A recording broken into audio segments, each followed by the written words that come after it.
Acte 8, verset 26. Un ange du Seigneur adressa la parole à Philippe. Lève-toi et va du côté du midi sur le chemin qui descend de Jérusalem à Gaza, celui qui est, désert. Il se leva et partit. Je nous épargne la lecture depuis le verset 1. Je vais juste expliquer le contexte. En fait, Philippe est parti évangéliser en Samarie. Et beaucoup de personnes se sont converties, y compris même un magicien. Verset 9 là. Un homme du nom de Simon qui trouvait déjà auparavant dans la ville,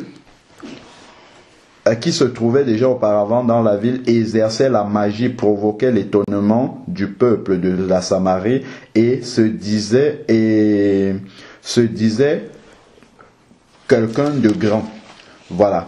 Tous, depuis les plus petits jusqu'aux plus grands, s'attachaient à lui et disaient, celui-là est la puissance de Dieu. En plus, on pensait que Simon faisait ça par la puissance de Dieu. Vous voyez, certains hommes de Dieu ont dit, ils font par la puissance de Dieu, alors c'est la puissance du malin. Ça, c'est encore vrai aujourd'hui. Appelé la grande. Il s'attachait à lui parce qu'il avait assez longtemps étonné par des procédés magiques. Il les avait étonnés par des procédés magiques. Mais quand ils eurent cru à Philippe, qui leur annonçait la bonne nouvelle du royaume de Dieu et du nom de Jésus-Christ, hommes et femmes se firent baptiser. Bon, ceux qui disent qu'on baptise les enfants, c'était l'occasion de mettre les enfants ici, on ne voit pas ça. Bon, hommes et femmes se firent baptiser. Simon lui-même, donc même un magicien, Simon lui-même crut aussi, et après avoir été baptisé, il ne quittait plus Philippe et voyait avec étonnement les grands miracles et signes. Les grands signes et miracles qui se produisaient. Donc même un magicien s'est converti. Verset 14, quand les apôtres qui étaient à Jérusalem apprirent que les habitants de la Samarie avaient reçu la parole de Dieu, ils leur envoyaient Pierre et Jean. Ça c'est extraordinaire parce que, en fait, à l'issue de l'évangélisation de Philippe, il y a eu un grand réveil. La ville a reçu la parole de Dieu. Donc les apôtres Jean et Pierre ont même été dépêchés pour aller voir comment le Saint-Esprit était en train de travailler là-bas. Il y a déjà le verset 18 qui attire mon attention. Lorsque Simon vit que l'Esprit était donné par l'imposition des mains des apôtres. Simon, s'il vient d'être baptisé, c'est un magicien. Entre parenthèses, je vais juste préciser qu'on ne nous parle jamais que Simon a été délivré. Il n'est pas passé par la délivrance. Je ne sais pas si vous voyez ça. Un magicien, si c'est nous aujourd'hui, on va dire, toi tu as pratiqué les arts magiques pendant combien de temps? Tu es un magicien, on va te faire au moins 5 ans de délivrance. Il n'y a pas de délivrance ici. Simon a accepté le Seigneur, boum, baptême d'eau, direct. On ne pose pas de question, est-ce qu'il doit, non. Tu reconnais Jésus comme ton Seigneur et Sauveur, d'accord, tu es repenti de tes péchés, oui, plonge dans l'eau directement. Il ne discute pas. Maintenant, ce sur quoi je voulais attirer notre attention, c'est le verset 18. Lorsque Simon vit que l'Esprit était donné par imposition des mains des apôtres, il leur apporta de l'argent. Voilà le nouveau baptisé, Simon, il est baptisé. Il voit qu'on impose les mains aux gens, ils reçoivent le Saint-Esprit, parlent en langue. Qu'est-ce qu'il fait? Il part prendre de l'argent et il ramène ça aux apôtres. Qu'est-ce qu'il dit? Il leur apporta de l'argent et dit, donnez-moi aussi ce pouvoir, que celui à qui j'impose les mains reçoive le Saint-Esprit. Donc, il était encore dans sa vie d'avant. Donc ça veut dire qu'il a, parce qu'il n'avait pas été délivré alors. Non, c'est parce qu'il n'était pas encore repenti. Tu vas voir ce qui va se passer après. Tu vas voir, c'est que c'est pas une question de délivrance, c'est une question de repentance en fait. Donc il dit ici, comment Pierre agit? Si c'est qu'il n'avait pas encore été délivré, qu'est-ce que Pierre aurait dit? Il aurait dit, bon, attends Simon, je vois qu'on t'a baptisé un peu trop rapidement, il faut d'abord que tu passes à la délivrance. Mais Pierre n'a pas agi comme ça. Verset 20. Mais Pierre lui dit, que ton argent aille à la perdition avec toi. Dans d'autres versions, c'est que ton argent périsse avec toi. Pourquoi il lui parle comme ça? La mienne, ça périsse avec toi. Voilà. Pourquoi Pierre lui parle comme ça et il ne lui parle pas de délivrance? Parce que pour Pierre, il est passé dans les eaux du baptême, ça veut dire c'est un chrétien. Pour le chrétien, on ne parle pas de délivrance, on parle de repentance.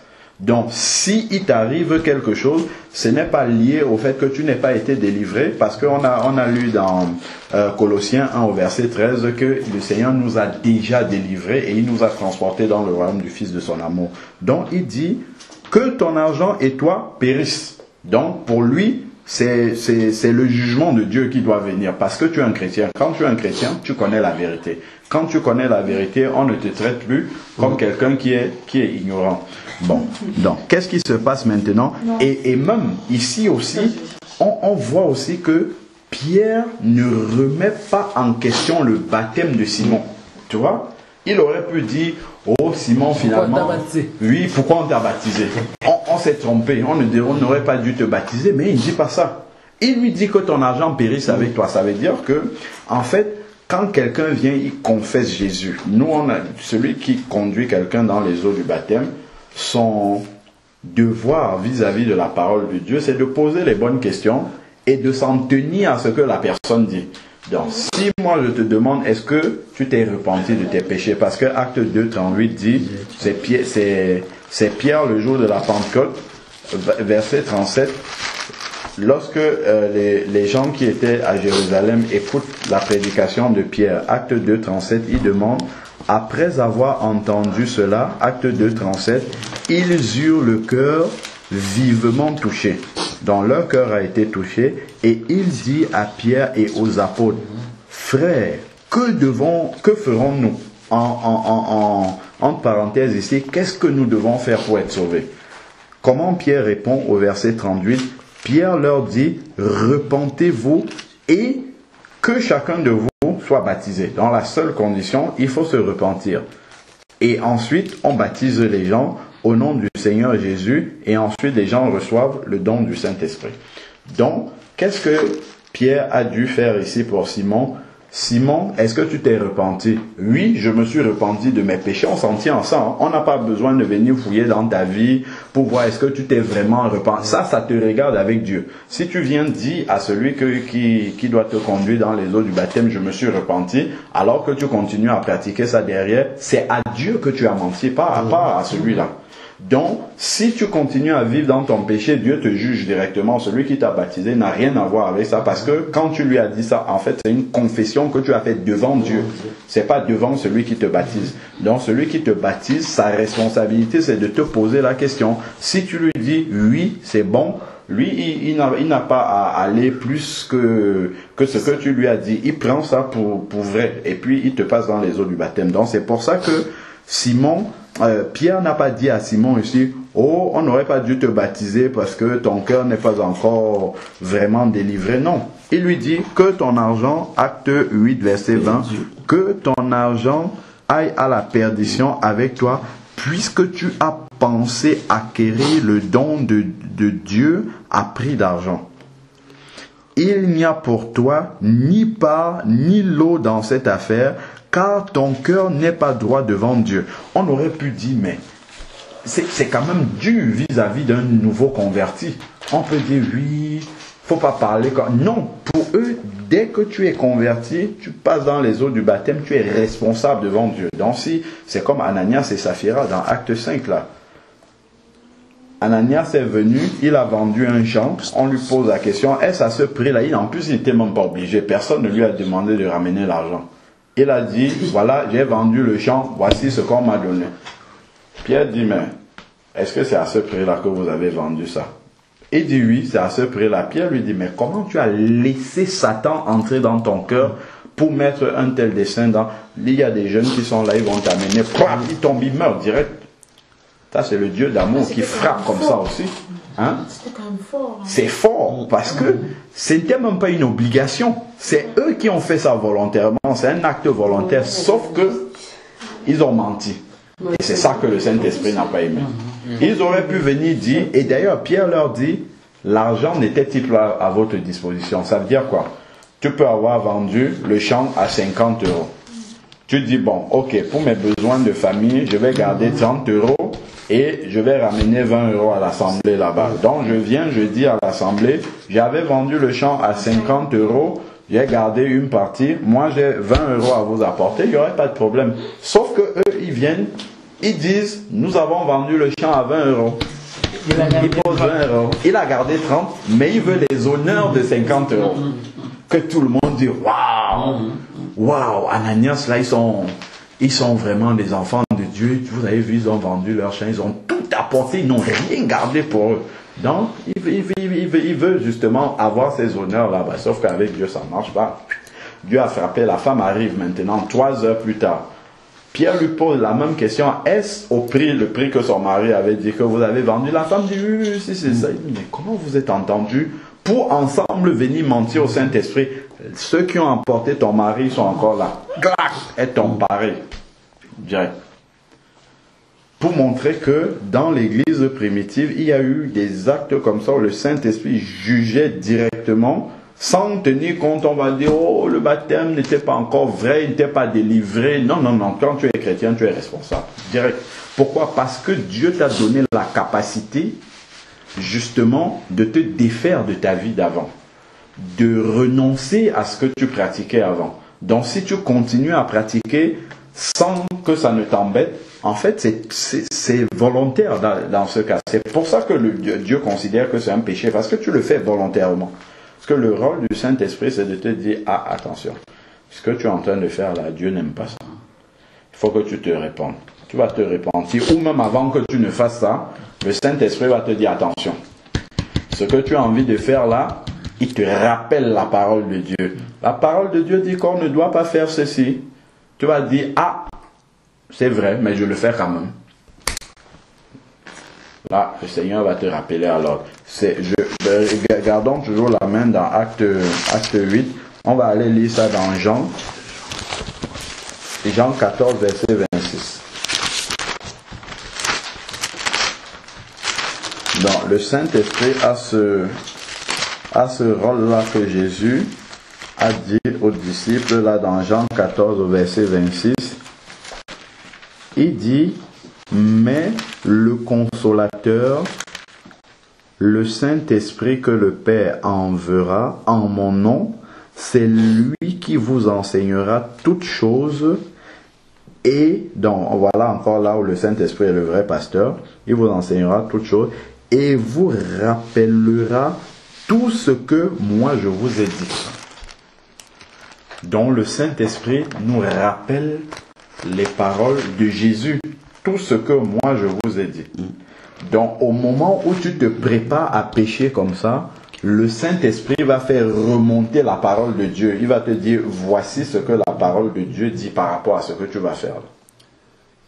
Et il te laisse libre. Si tu veux, tu fais. Si tu veux, tu ne fais pas.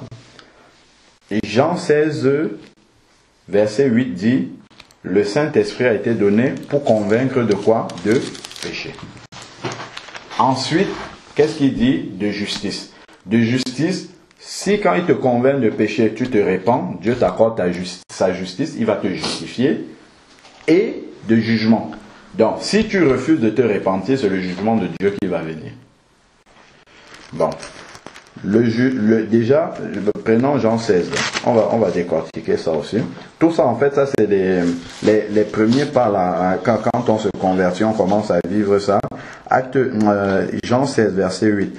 Et quand il sera venu, c'est le Consolateur, il convaincra le monde du péché, de justice et de jugement. Donc, si le Saint-Esprit te convainc de péché et que tu te répands, la justice de Dieu va venir. Et là, quand la justice de Dieu, quand est-ce qu'elle vient? Ça c'est 1 Jean, à côté d'Apocalypse là-bas, 1 Jean 1 verset 9.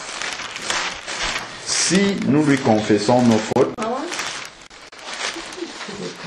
il est fidèle et juste pour nous les pardonner. 1 Jean chapitre 1 verset 9. Ça s'adresse aux chrétiens. si nous lui confessons nos fautes, il est fidèle et juste pour nous les pardonner et nous purifier de toute injustice. Donc, il nous rend justes. Donc, nous purifier des injustices, il enlève justement tout ce qu'il y a d'injuste en nous afin que nous devenions des justes. Donc, il nous justifie. C'est pour ça que dans Jean 16, il est dit que le Saint-Esprit convainc de péché, de justice, si jamais on se répand. Donc, si je me répands, 1 Jean 1 verset 9 va s'accomplir pour moi parce que je vais demander pardon à Dieu et il va me justifier, il va effacer mon péché et je reviens dans la communion avec le Seigneur. Par contre, si je refuse de me repentir, la suite du verset va s'accomplir et de jugement. Donc le jugement de Dieu va venir sur moi. C'est-à-dire que si je reste dans la rébellion, Dieu m'a montré un péché, je refuse de me repentir, je continue à vivre dans ce péché-là. Si la sentence finale vient me trouver dans cet état-là, c'est le jugement de Dieu qui va tomber sur moi. Et le jugement de Dieu qui arrive sur le pécheur non repenti, on l'a dans Hébreux 10, à partir du verset Hébreux 10, à partir du verset 26, je vais lire ça lentement. Hébreux 10 à partir du verset 26. Car si nous péchons volontairement, c'est quoi pécher volontairement? Le Saint-Esprit a mis le doigt sur quelque chose en me rappelant, comme on a dit d'après Jean 14 verset 26, le Saint-Esprit rappelle les paroles de Jésus. Donc le Saint-Esprit nous rappelle une parole et nous on dit, je vais quand même faire ce que j'ai envie de faire. Parce que c'est ça le péché. La racine du péché est donnée dans Ésaïe 6, au verset, Ésaïe 53, verset 6. Nous étions tous errants, chacun suivant sa propre voie. C'est ça la définition du péché.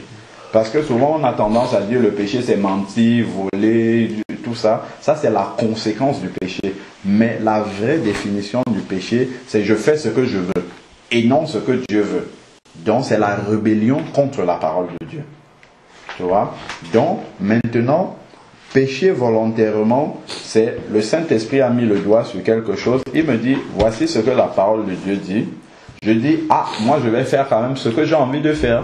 Donc là, je pêche volontairement. Le Saint-Esprit m'a montré. Mais je dis, non, Saint-Esprit, je ne veux pas. Moi je veux faire ce que j'ai envie de faire. Et je pêche volontairement. Nous sommes dans Hébreux 10, verset 26. Donc, la définition du péché, c'était dans Ésaïe 53, verset 6. Nous étions tous errants, chacun suivant sa propre voie. C'est bon, tu as trouvé? Oui. Oui, c'est ça la définition même du péché. Nous étions tous errants, chacun suivant sa propre voie. Ésaïe 53, verset 6.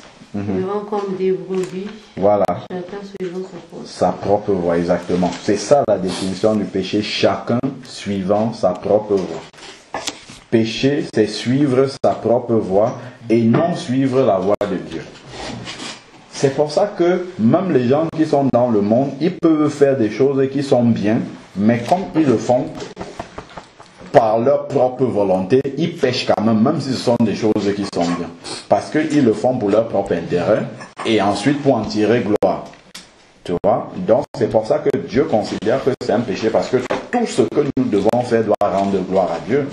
Et c'est d'ailleurs ça le premier commandement, le plus grand de tous les commandements, c'est tu aimeras le Seigneur ton Dieu de tout ton cœur, de toute ta force, de toute ta pensée. Donc même toute ta pensée, ça veut dire quoi? Ça veut dire que quand je conçois quelque chose dans ma tête, quand j'ai un projet qui monte dans mon cœur, c'est pour rendre gloire à Dieu. C'est Dieu que ça doit mettre en avant. Mais le païen qui pense quelque chose, je veux acquérir une belle voiture. C'est pas mauvais en soi, mais c'est pour satisfaire la convoitise de son cœur. Donc ça devient un péché parce que Dieu n'est pas en avant. Donc je fais ce que j'ai envie de faire et non ce que Dieu veut. Est-ce que c'était le plan de Dieu que tu achètes une belle voiture maintenant? Ah, ça tu ne le sais pas, tu n'as même pas interrogé Dieu pour savoir si c'était son plan. Donc tu es dans le péché. Même si ce n'est pas une mauvaise chose en soi, mais tu es quand même dans le péché. C'est pour ça que quand on dit dehors dans l'évangélisation, on dit aux gens, vous êtes quand même des pécheurs. Ils disent, oh, bah, moi j'ai jamais trompé ma femme, j'ai jamais volé, j'ai payé mes impôts, tout ça, c'est bon. Donc, pour lui, il n'est pas pécheur. Il oublie que toute sa vie, il a fait selon sa propre volonté, sa propre convoitise. Donc, il est un pécheur devant le Seigneur.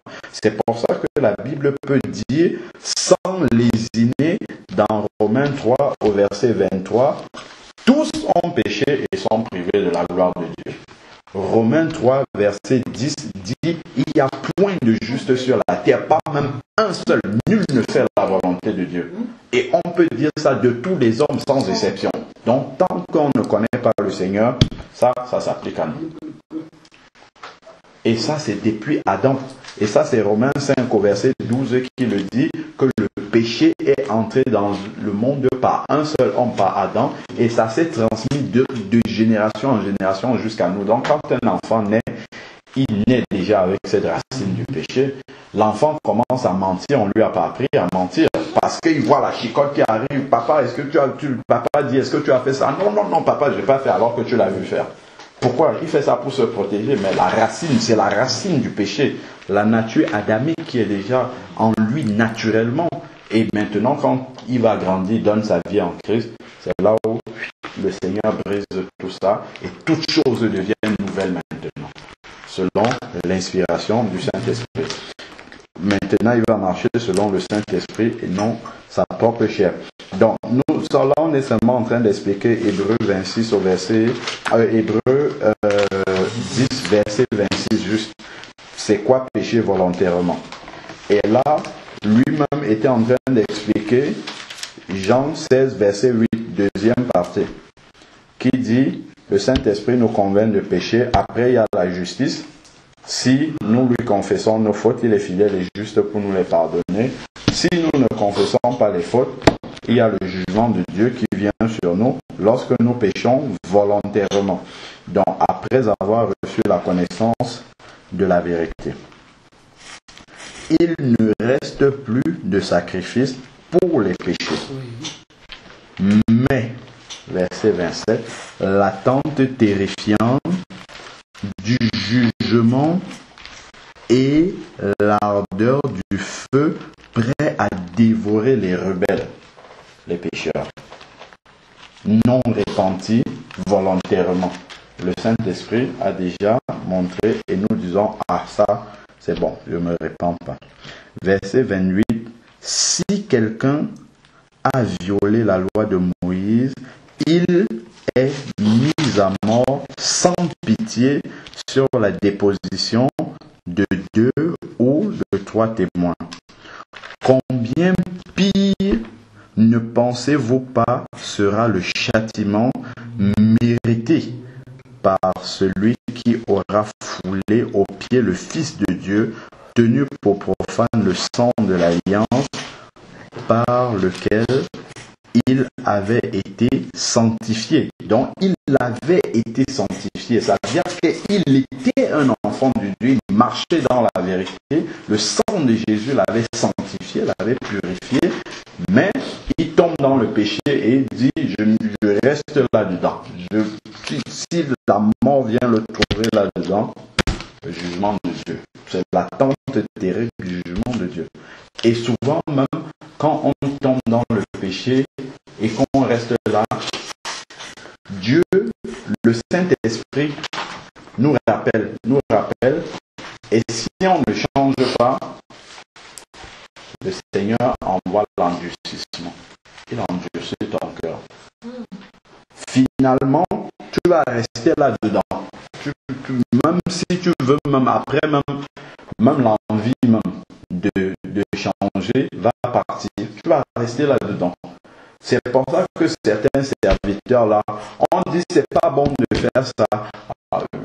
Ils veulent toujours faire, ils veulent faire. Après, finalement, Dieu leur envoie même une puissance d'égarement. Ils restent dans leur aveuglement là jusqu'à la fin parce que leur cœur est déjà endurci par rapport. que le Saint-Esprit a parlé, mais il continue à s'endurcir dans les mauvaises choses. Et puis Dieu dit, bon, c'est ça que vous voulez, ok, vous allez rester alors là-dedans, maintenant bien. Et ils s'endurcissent. Alors, maintenant, par lequel ils ont été sanctifiés, ils avaient été sanctifiés, et qui aura outragé l'esprit de la grâce. Verset 30. Car nous connaissons celui qui a dit à moi la vengeance, c'est moi qui rétribuerai, et encore le Seigneur jugera son peuple. Le Seigneur jugera son peuple. Donc ici, il s'agit des enfants de Dieu. Le Seigneur jugera son peuple. Donc il parle ici, il a dit d'abord tout à l'heure, ceux qui avaient été sanctifiés. Donc on sait qu'il n'y a que les enfants de Dieu qui ont été sanctifiés par le sang de Jésus. Et en plus ici, il dit encore, le Seigneur jugera son peuple. Donc ça, ce sont les enfants de Dieu qui marchaient guidés par le Saint-Esprit et qui refusent de se repentir de leurs péchés. Verset 31, il est terrible de tomber dans les mains du Dieu vivant. Il y a un autre verset qui me vient en tête. C'est celui de 1 Jean 3, verset 9. 1 Jean 3, verset 9. Tout ça, en fait, parce qu'on est allé beaucoup en profondeur avec beaucoup de versets pour expliquer. En fait, nous sommes dans Acte 8. Nous sommes en train d'expliquer Simon le magicien. Et je suis en train d'expliquer en fait par rapport au baptême. Mais nous sommes allés en profondeur et je rappelle juste pourquoi on n'oublie pas d'où nous venons. Pourquoi nous sommes allés aussi loin. Acte 1 Jean 3, verset 9 qui dit: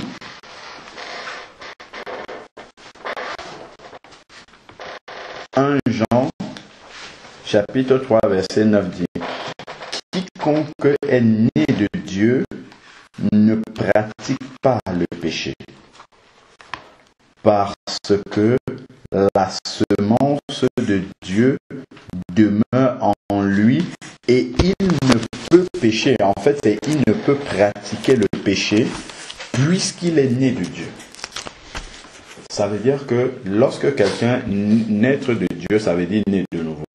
Si quelqu'un est né de nouveau, il reçoit le Saint-Esprit. Le Saint-Esprit habite en lui et il ne peut pas pratiquer le péché, c'est-à-dire qu'il ne peut pas vivre volontairement dans le péché. Il est dans un péché, le Saint-Esprit a montré, dit: moi, c'est bon, j'aime ça, je vis là-dedans. Non, le Saint-Esprit ne va pas le laisser. Le Saint-Esprit va lui rappeler. Et après, le Saint-Esprit va dire: ok, c'est ça que tu veux rester là-dedans. Hop, l'endurcissement vient. Mais maintenant, verset 10, qu'est-ce qu'il dit? C'est par là que se manifestent les enfants de Dieu et les enfants du diable. Donc c'est là qu'on peut différencier qui est réellement enfant de Dieu et qui ne l'est pas. Parce que quand on voit par exemple dans une assemblée, on appelle tout le monde enfant de Dieu. Non, il faut examiner la vie des gens et voir qui vit volontairement dans le péché et s'endurcit à vivre. C'est-à-dire qu'il vit dans le péché, ça n'embête pas. Là, c'est un enfant du diable. Mais l'enfant de Dieu, s'il est même dans un péché, ça va tellement l'embêter. Il va dire: non, Seigneur, je ne peux pas supporter ça, je ne peux pas faire quelque chose, aide-moi à sortir de là, et ainsi de suite. Mais il ne va pas vivre volontairement dans le péché. Alors, maintenant, il dit: quiconque ne pratique pas la justice n'est pas de Dieu, non plus celui qui n'aime pas son frère. Donc, voilà. Je vais juste, puisque nous sommes encore là, tournons une page, allons dans 1 Jean 5, verset 18. J'aime bien lire souvent ce verset-là. Aussi, ça va toujours dans le même sens, avec encore une particularité. C'est qu'il dit, nous savons que quiconque est né de Dieu ne pratique pas le péché. Mais celui qui est engendré de Dieu se garde lui-même et le malin ne le touche pas. Amen. Donc, celui qui vit dans la sanctification, le malin ne peut même pas le toucher. Donc, il doit avoir cette certitude-là, que là, je vis dans la crainte de Dieu. Le malin ne peut absolument rien faire sur ma vie, rien du tout. Donc, s'il voit les choses commencer à aller à gauche, à droite, qu'il dise au malin, si c'est toi qui es en train de faire ça, tu ne peux rien faire. Si c'est Dieu qui est en train de m'éprouver, Seigneur, donne-moi la force pour avancer. C'est tout. Mais le malin ne peut pas le toucher.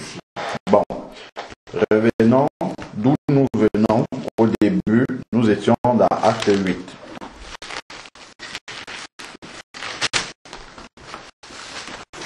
Nous sommes en train d'expliquer le baptême. Toujours de Simon. Donc, Acte 8, nous étions au verset 21, où Pierre a dit à Simon, il n'y a pour toi ni part ni lot dans cette affaire, car ton cœur n'est pas droit devant Dieu. Alors, qu'est-ce qu'il propose à Simon? Il lui dit pas, ok Simon, viens, nous allons te faire la délivrance. Il dit au verset 22, répands-toi. Répands-toi donc de ta pensée mauvaise et prie le Seigneur pour que l'intention de ton cœur soit pardonnée s'il est possible. Car je vois que tu es en proie à l'amertume du fiel et au lien de l'injustice. Donc, en fait, c'est un problème de repentance ici. On ne remet même pas en question le baptême de Simon. Une fois que tu es baptisé, c'est bon, on ne revient plus sur ton baptême. Tu es chrétien une bonne fois pour toutes. Donc, tu as reçu le Saint-Esprit, tu es capable de recevoir les enseignements. Si tu chutes maintenant, c'est parce que tu veux te révéler. C'est pas parce qu'on a fait une erreur de te baptiser. Non. Tu vois, donc c'est ça. Donc, une fois qu'on est baptisé, on reçoit le Saint-Esprit et le Saint-Esprit va nous aider à marcher convenablement suivant les commandements de Dieu. Et ça aussi, ça doit nous amener, non pas à nous encourager, mais à nous dire quand même que lorsque je deviens un enfant de Dieu, je dois faire confiance au Saint-Esprit qui va me garder et je ne dois pas avoir peur de chuter. Parce que si on a tellement peur de chuter et c'est pour ça qu'on ne se baptise pas, en fait on ne fait pas confiance au Seigneur. Il faut se dire, bon, ok Seigneur, je me décide à marcher avec toi et je compte sur le Saint-Esprit pour me garder, même si je chute comme Simon a chuté ici, on voit que les apôtres lui ont donné quand même le chemin de la repentance. Donc la repentance existe quand même. Dieu n'est pas un père fouettard qui va dire ok, maintenant comme tu es baptisé, je t'attends au tournant. Si tu tombes, tu vas voir ce qui va t'arriver. Non, non, non. Quand tu te baptises, tu es un enfant en Christ. Comme nous avons des enfants là, l'enfant va commencer à ramper au sol. Quand il va se lever pour marcher, il va tomber d'abord. Il va tomber, après il va trouver l'équilibre. Il va mettre un pas, il tombe, après un pas, deux, ainsi de suite. Et Dieu fait toute cette école-là avec nous. Donc il va nous apprendre. Donc il ne faut pas qu'on ait peur de tomber parce que ça va forcément arriver. Mais Dieu dit, si le juste chute cette fois, il le relève toujours. Donc Dieu ne va pas te laisser au sol. Donc il faut lui faire confiance que, ok, Seigneur, aujourd'hui, moi dans mon cœur, j'ai envie de marcher avec toi, mais je te fais confiance pour la suite. Bon, donc Simon, verset 24, Simon répondit, vous-même, priez vous-même le Seigneur pour moi, afin qu'il ne me souvienne pas ce que vous avez dit. Il n'a même pas osé répéter. Bon, bref. Donc là déjà, c'était pour dire dans quel contexte la Samarie se retrouvait. Ils avaient reçu la parole de Dieu, il y avait le réveil qui était arrivé. Maintenant, qu'est-ce qui se passe? Parce que tu as parlé d'être prêt pour le baptême. Verset 26, en réalité, c'est ça que je voulais expliquer, mais on est d'abord entré bien en profondeur dans le contexte. Qu'est-ce que l'ange de Dieu fait? Un ange du Seigneur adressa la parole à Philippe, lève-toi et va du côté du midi, sur un chemin qui descend de Jérusalem à Gaza, celui qui est désert, il se leva et partit. Donc l'ange vient au milieu du réveil comme ça, où on a besoin, voilà une église qui est en train de naître. Donc on a besoin des conducteurs qui soient là, mais l'ange vient, Philippe par qui le Seigneur est passé pour amener le réveil, hop, il le prend. Et si vous lisez, si on lit le verset 25, après avoir rendu témoignage et annoncé la parole du Seigneur, il retournait à Jérusalem en évangélisant plusieurs villages. Il s'agit ici de Pierre et de Jean. Pierre et Jean sont partis de la Samarie. L'ange a retiré Philippe. La nouvelle église de Samarie devait rester entre les mains de qui? Aucun ancien. Que des nouveaux convertis, mais ils sont restés à la grâce de Dieu. Le Seigneur a enlevé les anciens qui étaient là, il les a appelés à autre chose, mais l'église n'est pas tombée, ils ont continué parce que le Seigneur était déjà là. Une fois que le Saint-Esprit est au milieu, le Saint-Esprit prend le contrôle de tout. Bon, continuons maintenant.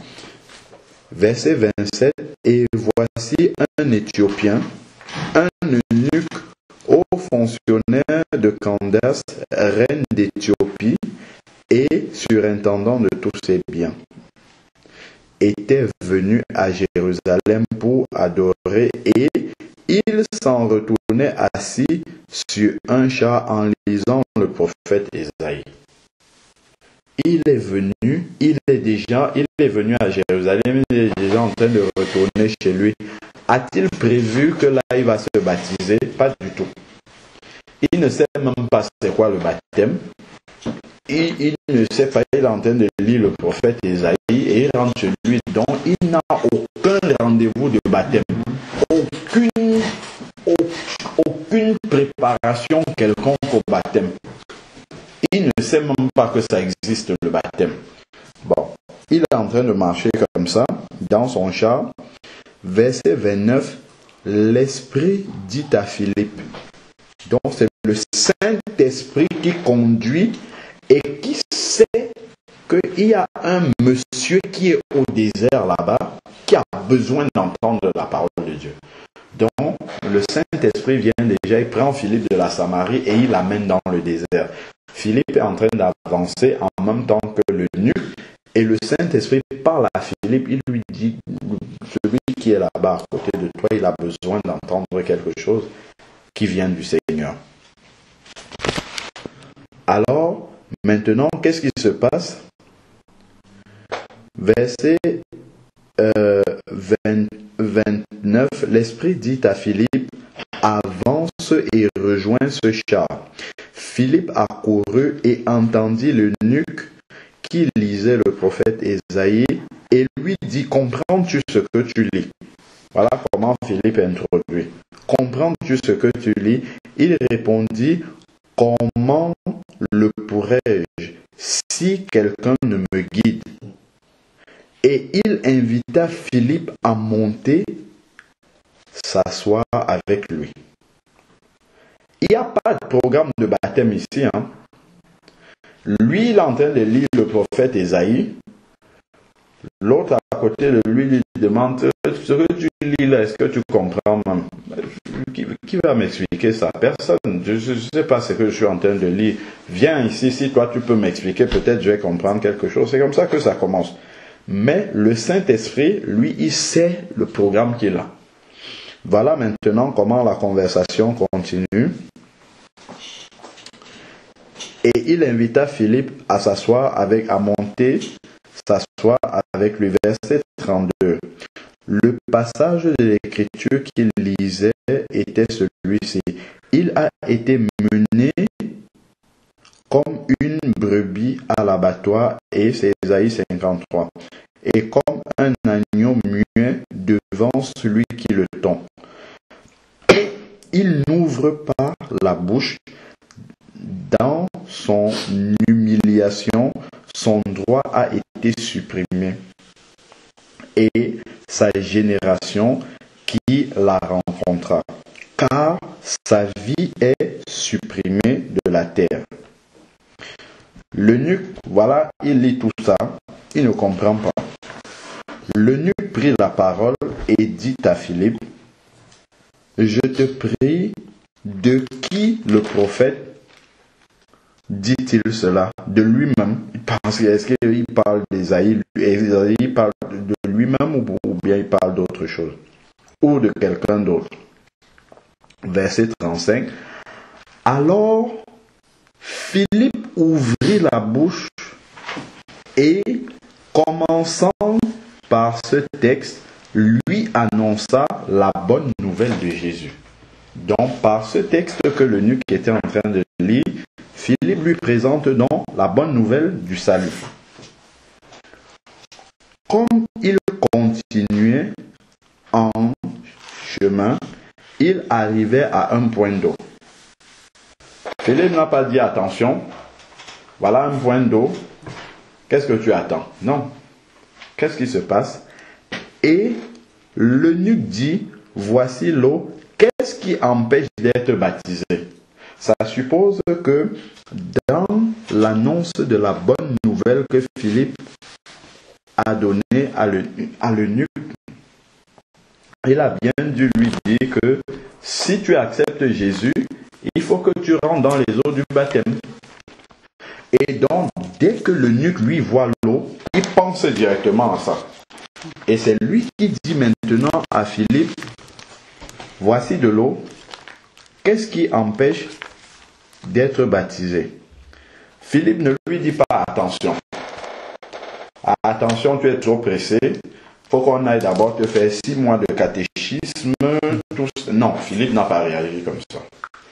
Philippe, rappelons-le, a été dépêché là-bas par l'ange du Seigneur. Et c'est le Saint-Esprit qui a parlé à Philippe en lui disant « Avance-toi pour attraper le char ». Donc c'est le Saint-Esprit qui est en train de conduire les choses jusqu'ici. Donc Philippe est inspiré par le Saint-Esprit dans la réponse qu'il va donner au verset 37. Philippe dit « Si tu crois ». de tout ton cœur, cela est possible. Donc la seule condition pour être baptisé, c'est de croire de tout son cœur. Et si on rajoute Acte 2 au verset 38 là-bas, où Pierre a dit, repentez-vous et que chacun de vous soit baptisé. Donc on comprend que pour que quelqu'un croie de tout son cœur, il faut qu'il se soit repenti. Donc une fois qu'il s'est repenti de ses péchés, et la définition de la repentance est donnée dans Proverbe 28 au verset 13. Celui qui cache ses transgressions ne prospère pas, mais celui qui les confesse et qui les délaisse obtient miséricorde. Voilà la définition de la repentance. Voilà. Donc, si quelqu'un est repenti, il croit de tout son cœur. Philippe répond, il dit, ça, c'est possible. Et qu'est-ce que l'eunuque fait maintenant? L'eunuque répondit, l'eunuque n'a pas dit, bon, pour croire au Seigneur Jésus, c'est compliqué, laisse-moi le temps de me préparer, il faut d'abord que j'aille faire ceci, il faut que l'eunuque a répondu directement et la réponse de l'eunuque révèle quand même quelque chose qu'il avait dans le cœur. C'est que l'eunuque était décidé de tout son cœur de suivre Jésus. Sans commencer à réfléchir que maintenant je vais me baptiser, ça va faire si, je vais devoir renoncer à ça, est-ce que je suis prêt? Il ne s'est pas posé de questions. Philippe lui a seulement dit, est-ce que tu crois de tout ton cœur? Tac, il a répondu par rapport à sa foi. Et sa foi était un acte de consécration. Donc il se dit, maintenant, oui, je crois de tout mon cœur. Ça veut dire, Seigneur, je m'engage de tout cœur à marcher avec toi. Et je te fais confiance que c'est toi qui vas me tenir la main pour avancer avec moi. Et c'est extraordinaire à la suite. On va voir quelque chose là.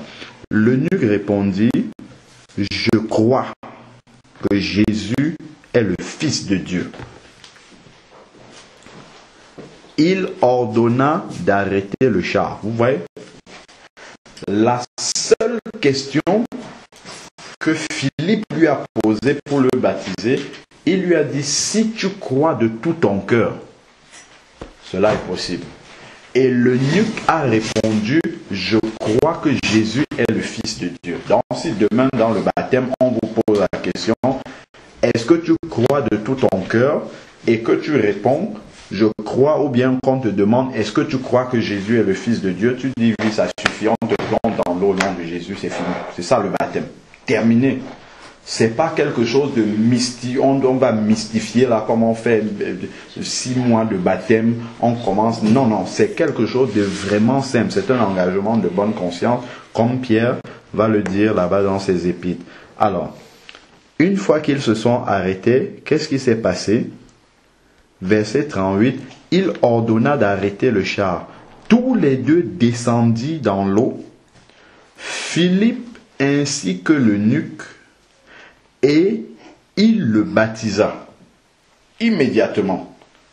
Il n'a pas commencé à lui expliquer que voici les conditions du baptême. Non, il l'a baptisé directement sur 2 questions.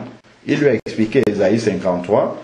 Il lui a dit, voilà, Jésus est venu, il est allé à la croix pour tes péchés, voilà, ainsi de suite. Voilà la bonne nouvelle. Après, si tu acceptes ça, tu dois te baptiser. L'eunuque voit l'eau, il dit, voilà l'eau, qu'est-ce qui empêche? Est-ce que tu crois de tout ton cœur ce que tu viens de dire là? Oui, je crois de tout mon cœur. Allez, hop, on descend tous les deux dans l'eau, il le plonge au nom de Jésus et c'est bon. Qu'est-ce qui suit maintenant?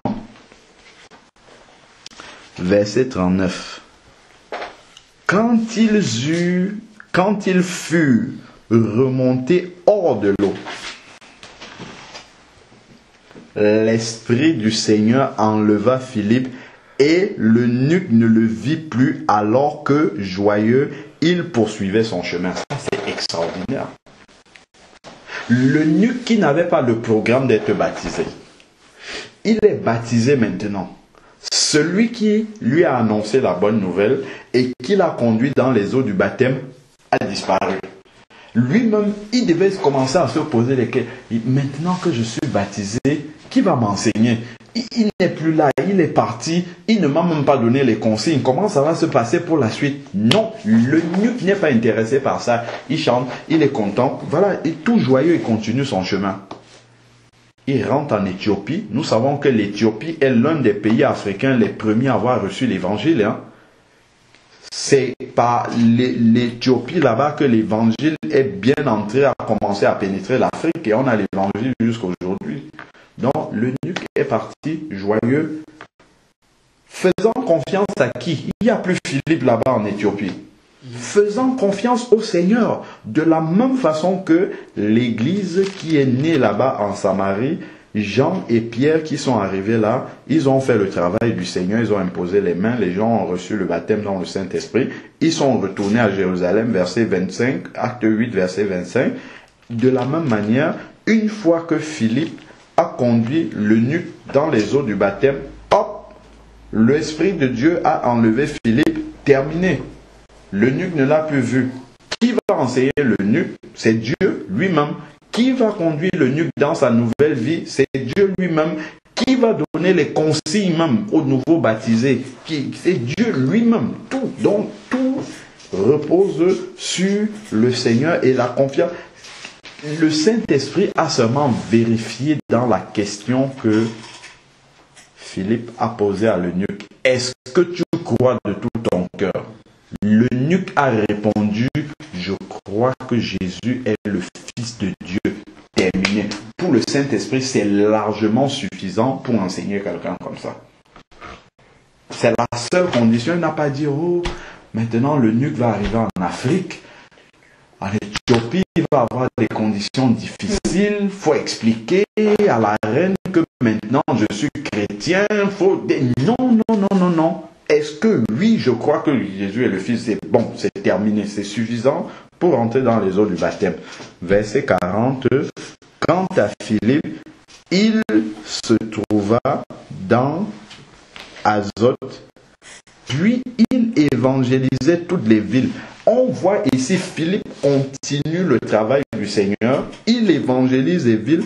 On ne voit pas Philippe songeur en train de se dire, ah, je viens d'évangéliser quelqu'un, je viens de le conduire dans les eaux du baptême, maintenant je ne le vois plus, qu'est-ce qu'il va devenir, comment ça va se passer, il faut que je lui envoie une Bible, il faut que je lui écrive pour lui expliquer les choses. Non, Philippe continue le travail du Seigneur. Pourquoi? Parce qu'il sait que le Seigneur s'en occupe. C'est l'Esprit qui avait parlé dans son cœur en lui disant, approche-toi de ce char-là. Donc il fait confiance aussi à la suite pour le Saint-Esprit, parce qu'il sait que c'est le Saint-Esprit qui l'avait amené là, et c'est le Saint-Esprit qui va continuer l'œuvre qu'il a commencée. Donc lui, il n'a été qu'un maillon dans la chaîne du plan de Dieu dans la vie de l'eunuque. Donc c'est pas le plan de Dieu dans la vie de l'eunuque ne dépend pas de Philippe, et Philippe avait compris cela, qu'il n'était qu'un élément du maillon de la chaîne, et que de toute manière Dieu ne peut pas tomber en panne sèche dans son plan. Donc son plan va continuer à s'accomplir dans la vie de l'eunuque. C'est pour ça qu'il ne s'en inquiète pas et il continue à évangéliser toutes les villes par lesquelles il passait jusqu'à Césarée. Et ça, c'est pas le seul cas où on voit quelqu'un qui est baptisé comme ça alors qu'il n'avait rien préparé comme baptême. On peut, il ne s'était pas préparé au baptême. Acte 19. On a aussi un autre cas aussi là, pareil. Acte 19, verset 1.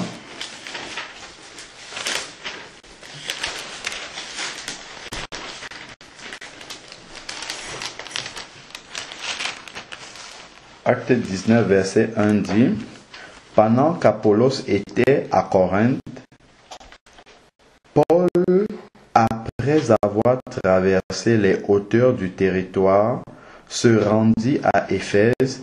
Il rencontra quelques disciples. » Dans les disciples, c'est des personnes qui devaient suivre déjà le Seigneur. Et il leur dit, « Avez-vous reçu le Saint-Esprit quand vous avez cru ?» Il lui répondit, « Nous n'avons même pas entendu dire qu'il y ait un Saint-Esprit. » Il dit, « ben, quel baptême avez-vous donc reçu? Ils répondirent, le baptême de Jean. Donc, Paul, verset 4, alors Paul dit, Jean a baptisé du baptême de repentance. Il disait au peuple de croire en celui qui venait après lui, c'est-à-dire en Jésus. Qu'est-ce qui se passe? Sur ces paroles, il fut baptisé au nom du Seigneur Jésus.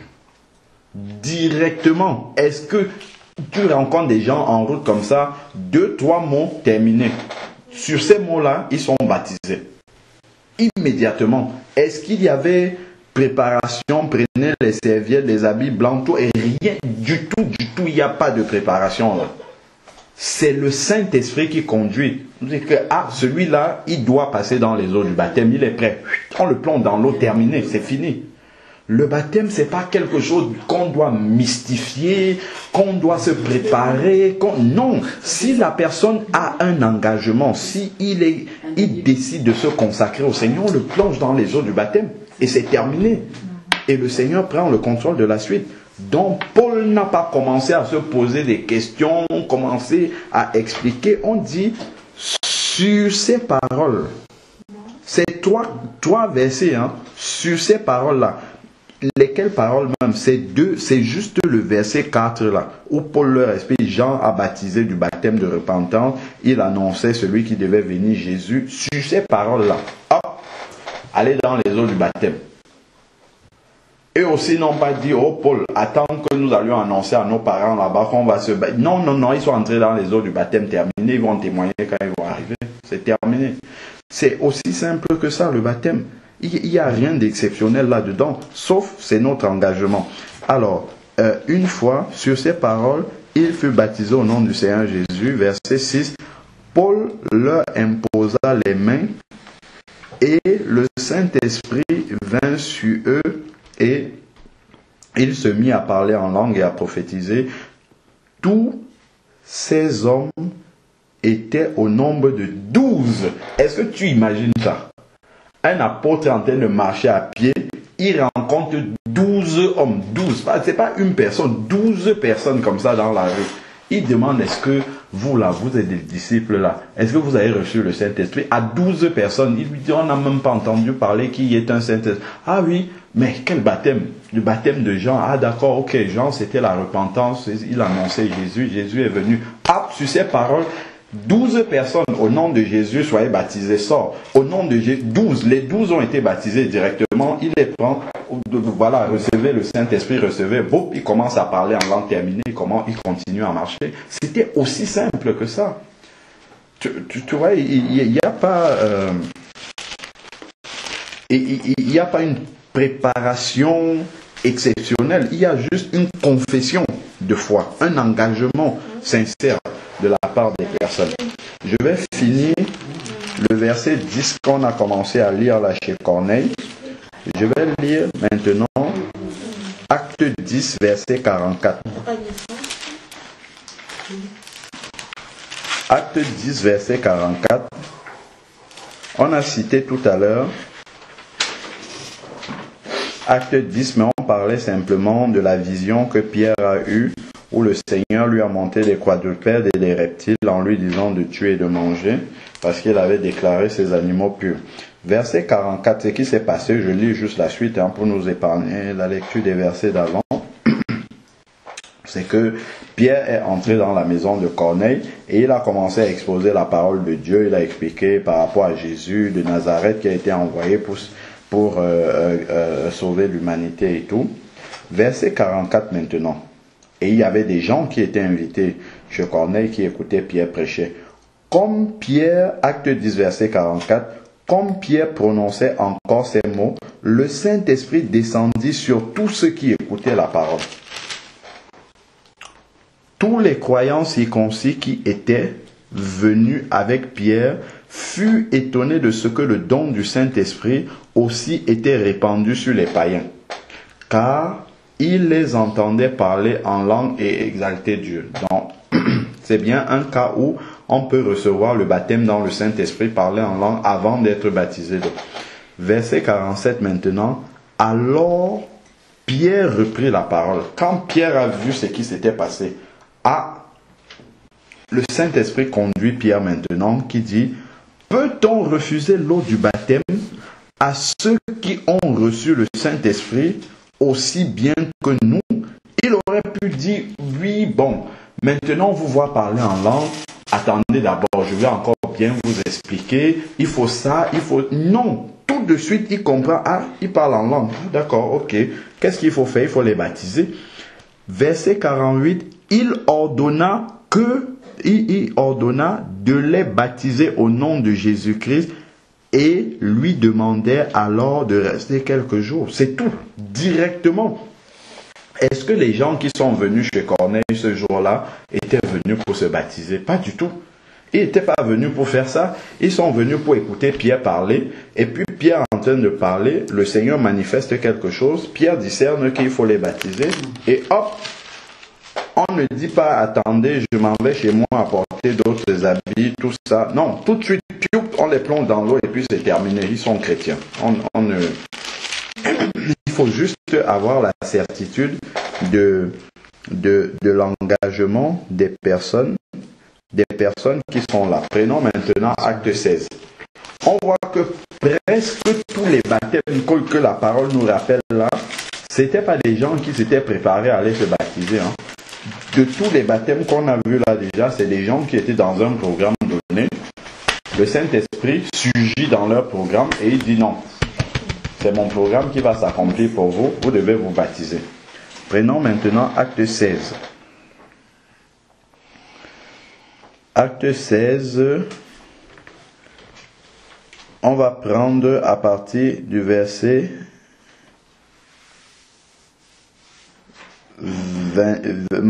19. Bon, on peut prendre même à partir du verset 16 pour bien comprendre. Comme nous allions au lieu de la prière, une servante qui avait un esprit de Python et qui par ses divinations procurait un grand profit à ses maîtres, vint à notre rencontre. Elle se mit à nous suivre, Paul et nous, et criait: ces hommes sont les serviteurs du Dieu très haut. Ce qui est la vérité. Nous voyons qu'avec un esprit de Python, on peut discerner qui sont les vrais serviteurs de Dieu. Alors que ça ne vient pas de l'esprit de Dieu. Donc, et ils annoncent la voie du salut. Vous voyez, une femme qui est possédée par un esprit de Python, avec un esprit divinatoire qui dit quand même la vérité sur les serviteurs de Dieu qui sont là. Verset 18, elle fit cela pendant plusieurs jours. Donc, Paul a vu cette femme manifester cet esprit-là de Python, mais il ne sait pas comment dire, excité à essayer de commencer à chasser un démon là. Il est resté tranquille. Il a continué à prêcher la parole de Dieu. Verset 18. Elle fit cela pendant plusieurs jours. Paul, excédé, se retourna et dit à l'esprit. Donc, elle faisait ça pendant plusieurs jours. Paul avait déjà discerné qu'elle avait un esprit de Python. Mais ça n'a déjà vous avez dit tout à l'heure que le prophète a fui quand il y avait un esprit de Python. Il a dit aux gens de fuir. C'est ça, non? Paul ici n'a pas du tout dit à cette femme-là de partir avec son esprit de Python. Il a continué à prêcher la parole de Dieu, sachant que la puissance de Dieu l'accompagnait et que l'esprit de Python-là ne pouvait pas empêcher qu'il prêche la parole de Dieu. Il a continué à prêcher la parole de Dieu sans avoir peur de cette femme-là, sans rien lui dire. Maintenant, quand Paul constate que cette femme qui est là, elle souffre beaucoup. Et la Bible dit maintenant, Paul excédé se retourna et dit à l'esprit. Paul n'a pas parlé à la femme, mais il a parlé à l'esprit dont elle était possédée. Il dit à l'esprit: je t'ordonne au nom de Jésus de sortir d'elle. Il sortit pas dans 5 jours, à l'heure même. directement, l'esprit est sorti. Plusieurs enseignements. Paul savait que cet esprit-là ne peut pas empêcher qu'il prêche la parole. Donc, il a prêché sans problème. Paul savait qu'à l'instant même où je vais lui dire de partir, il va partir. Donc, c'est même pas la peine de m'occuper. Si tu vois quelqu'un qui est faible là-bas, que tu peux taper en 1 minute comme ça, la personne part, tu ne vas pas passer tout le temps, envoyer le feu, à faire, c'est une perte de temps, gaspillage d'énergie. Tu sais qu'il suffit d'une parole, sort. Au nom de Jésus, la personne va obéir. Donc, Paul a attendu le moment propice. Il a vu que cette femme-là souffrait beaucoup. Il a dit, bon, maintenant, sois libéré de cet esprit mauvais là au nom de Jésus. Maintenant, verset 19. Les maîtres de la servante qui voyaient disparaître l'espoir de leur profit, saisirent Paul et Silas et les traînaient sur la place publique vers les magistrats. Ils les amenèrent au préteur et dirent: ces hommes troublent notre ville. Ce sont des Juifs qui proclament des coutumes qui ne nous est pas permises, ni de recevoir, ni de pratiquer, à nous qui sommes romains. Verset 22. La foule se souleva ainsi contre eux, et les prêteurs, après avoir fait arracher leurs vêtements, ordonnèrent de les battre de verges. Après les avoir roués de coups, ils les jetaient en prison en recommandant au geôlier, de les tenir sous bonne garde. Celui-ci qui avait reçu cette recommandation les jeta en prison,